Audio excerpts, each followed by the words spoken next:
వీక్షిస్తున్నాం. సభలో Savitamma, Sunitha లక్ష్మారెడ్డిలకు deputy CM Bhatti సమాధానం చెప్పారన్నారు. Media చిట్చాట్లో CM Revanth Reddy అన్నారు.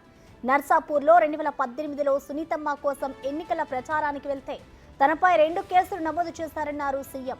ఇప్పటికీ ఆ కేసుల్లో కోర్టు చుట్టూ తిరుగుతున్నానన్నారు. మల్కాజ్గిరి పార్లమెంటు ఎన్నికల్లో పోటీ చేస్తే దగ్గరుండి ప్రచారం చేస్తా అని చెప్పి సవితమ్మ పార్టీ మారిపోయారన్నారు. నర్సాపూర్లో సునీతమ్మ కోసం తాను ప్రచారానికి వెళ్తే మల్కాజ్గిరిలో తాను పోటీ చేసేటప్పటికీ ఆమె పార్టీ నుంచి వెళ్లిపోయారన్నారు. అసెంబ్లీలో తాము చాలా డెమోక్రటిక్ గా ఉన్నామని సీఎం అన్నారు. సభలో అధికార పార్టీ కన్నా ఎక్కువ ప్రతిపక్ష సభ్యులే మాట్లాడారని గుర్తు చేశారు. గతంలో ఎప్పుడైనా ప్రతిపక్షానికి అంత సమయం ఇచ్చారా అని సీఎం ప్రశ్నించారు.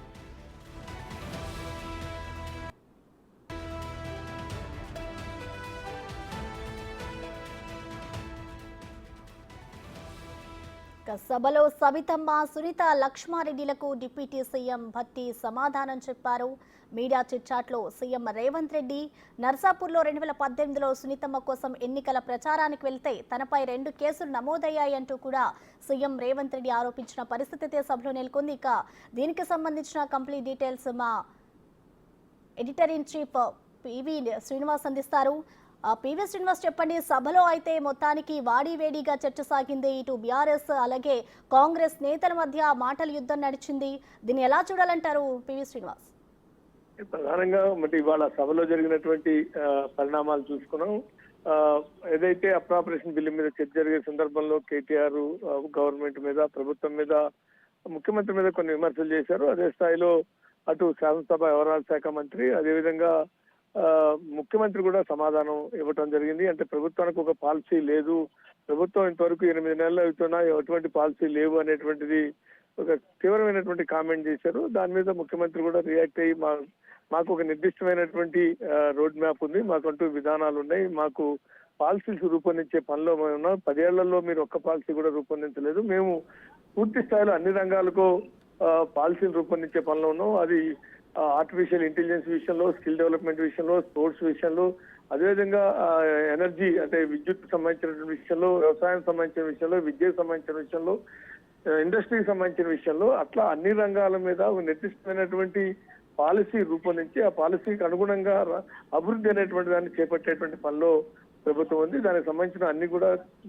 చకచకా నడుస్తున్నాయి. కాబట్టి మీకు 10 ఏళ్ల కాలంలో ఒక పాలసీ లేకుండా పాలన చేసినటువంటి పరిస్థితి మీది, మాది అట్లా కాదు, మాకు పాలసీ ఉంది అనేటువంటి సమాధానం ఇవ్వడంతో పాటు కొంత రాజకీయంగా కూడా కొన్ని అంటే గతంలో పార్టీ ఫిరాయింపుల సందర్భం కూడా చర్చ వచ్చినప్పుడు మీ వెనకాల ఉన్నటువంటి కొంతమంది అక్కలు ఉన్నారు, అక్కలను చూసుకొని మీరు మోసపోతారు, అక్కలు అనేటువంటి కామెంట్, అంటే ఎవరిది నిర్దిష్టంగా పేరు తీసుకోకుండా అక్కలు అనేటువంటి సంబోధిస్తూ అక్కలను నమ్ముకుంటే మోసపోతారు, వాళ్ళ బతుకు బస్టాండ్ అవుతుంది అనేటువంటి కామెంట్ చేసి దాని మీద కేటీఆర్ మిమ్మల్ని ఉద్దేశించి అన్నారు అనేటువంటి దాంట్లో సబితాంద్ర రెడ్డిని మీరు మైక్ ఇవ్వాలని సబితాంద్ర రెడ్డిని స్పీకర్ని కోరడం, స్పీకరు సబితాంద్ర రెడ్డి మైక్ ఉండటంతో ఆమె నా పేరు తీసుకుని మాట్లాడారు, నేనేం మోసం చేశాను, నన్ను ఎందుకు టార్గెట్ చేస్తున్నారు, గతంలో కూడా టార్గెట్ చేశాడు ముఖ్యమంత్రి, ఇప్పుడు టార్గెట్ చేశాడు, నేనేం పాపం చేశా, ఏం నేరం చేశా, అసలు కాంగ్రెస్ లోకి రమ్మని ఆహ్వానించిందే నేను, అటువంటి నన్ను టార్గెట్ చేస్తున్నారు అంటూ కొంత ఆమె ఆవేదన చెందే పరిస్థితులు. అంటే ముఖ్యమంత్రి మళ్ళీ దానికి సమాధానం ఇచ్చారు.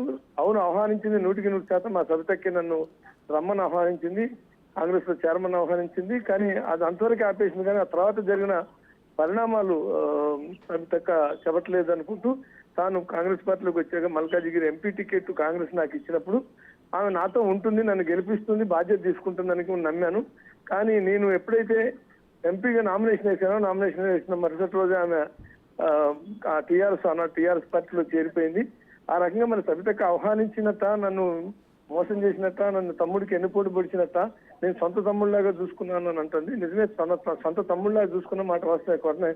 సొంత తమ్ముడికి సొంత అక్క మోసం చేస్తుందా? పార్టీలోకి రమ్మని ఆహ్వానించి నాకు టికెట్ రాగానే ఆమె ఆ రకంగా నామినేషన్ వేసిన తర్వాత వెంటనే ఆమె ఎన్నిపోటు పొడిచి వెళ్ళిపోవటం అనేటువంటిది మోసం చేసినట్ట చేయనట్ట అనేటువంటిది ఆమె ఏం చేసిన ఆమెకే తెలుసు అని కామెంట్ చేయటం మీద కొంత సభలో గందరగోళం ఏర్పడింది. ఈ క్రమంలోనే బట్టి విక్రమార్క కూడా లేచి ఆవేదన చెందాల్సిన సబిత కాదు, కాంగ్రెస్ పార్టీ చెందాలి, ఇంకేదైనా ఉంటే నేను ఆవేదన చెందాలి, ఎందుకంటే దళితుని ముఖ్యమంత్రిని చేస్తానన్న కేసీఆర్ దళితుని ముఖ్యమంత్రిని చేయలేదు, కాంగ్రెస్ పార్టీ నన్ను ఒక దళితుడిగా నాకు శాసనసభ అంటే అపోజిషన్ లీడర్ అవకాశం ఇచ్చింది. మా కాంగ్రెస్ పార్టీకి ప్రతిపక్ష హోదా వచ్చింది. ప్రతిపక్ష హోదా వచ్చిన నేపథ్యంలో నన్ను ప్రతిపక్ష నాయకుడిగా కాంగ్రెస్ పార్టీ అవకాశం ఇస్తే, ఎల్పీ లీడర్ గా నాకు, లెజిస్లేటివ్ పార్టీ లీడర్ గా నాకు అవకాశం ఇస్తే, ఆ అవకాశాన్ని కూడా లేకుండా చేయడానికి దళితుని ముఖ్యమంత్రిని చేస్తానన్న కేసీఆర్ ముఖ్యమంత్రిని చేయటం మాట అట్లా ఉంటే, ప్రతిపక్ష నాయకుడిగా ఉన్న నాకు అవకాశాన్ని లేకుండా చేసిన కోసం పార్టీలో నువ్వు ఫిరాయింపులు ప్రోత్సహిస్తే, ఆ ఫిరాయింపులకి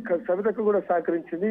ఆమెకి 10 సంవత్సరాల పాటు రాజశేఖర్ గారి అత్యంత చెల్లెళ్ళ చెల్లెల అనేటువంటి ప్రాధాన్యత ఇచ్చి, ఆమెకు పోర్టుఫోలియో, హోంశాఖ లాంటి పోర్టుఫోలియోలు, మైనింగ్, హోమ్ లాంటి పోర్టుఫోలియోలు ఇచ్చి ఆమెకు అత్యంత గౌరవం ఇస్తే ఆమెకు ఏం అన్యాయం జరిగింది? కాంగ్రెస్ అధికారులకు పోయిన తర్వాత కూడా కొడుకు కూడా టికెట్ ఇచ్చింది, ఎంపీ టికెట్ ఇచ్చింది, ఆమెకు ఎమ్మెల్యే టికెట్ ఇచ్చింది. కాంగ్రెస్ పార్టీలో అన్ని రకాల పదవులు అనుభవించి కొడుకు కూడా టికెట్ సంపాదించుకొని ప్రతిపక్షంలోకి రాగానే, బీఆర్ఎస్ ప్రభుత్వం రాగానే నాకు దళితుడికి ప్రతిపక్ష హోదా ఉండటం ఇష్టం లేదని కేసీఆర్ కుట్ర చేస్తే, ఆ కుట్రకి సహకరించినటువంటి సబితా ఇంద్రారెడ్డి ఆవేదన చెందటంలో అర్థం లేదు. ఆవేదన చెందాల్సింది ఉంటే కాంగ్రెస్ పార్టీ మనకి మోసం చేసిందని కాంగ్రెస్ పార్టీ ఆవేదన చెందాలి. లేదు, నాకు ప్రతిపక్ష హోదా లేకుండా కేసీఆర్ కుట్ర చేస్తే ఆ కుట్రలో పావుగా మారింది సబితా ఇంద్రారెడ్డి అని నేను ఆవేదన చెందాలి తప్ప ఆమె ఎట్లా ఆవేదన చెందుతుంది అని బట్టి మాట్లాడటంతో కొంత మరింత గందరగోళం ఏర్పడింది. ఇంట్లో సభ వాయిదా వేశారు. తిరిగి సభ ప్రారంభానికి వచ్చేప్పటికే వాళ్ళు పోడియం దగ్గర నినాదాలు చేయటం, సభ ఆటంకం కలిగించి ప్రయత్నాలు చేశారు. దానికి సభ అప్రాపరేషన్ బిల్లు ఆమోదం పొందింది. తర్వాత మీడియాతో చిట్ చాట్ చేస్తూ రేవంత్ రెడ్డి కూడా చెప్పాడు, సబితా ఇంద్రారెడ్డి మీద అంత ప్రేమ ఉంటే మరి చెల్లెల కోసం పోరాడాల్సిన హరీష్ రావు రాలేదు, కేసీఆర్ రాలేదు, అదేమంటే. Thank you PV Srinivas.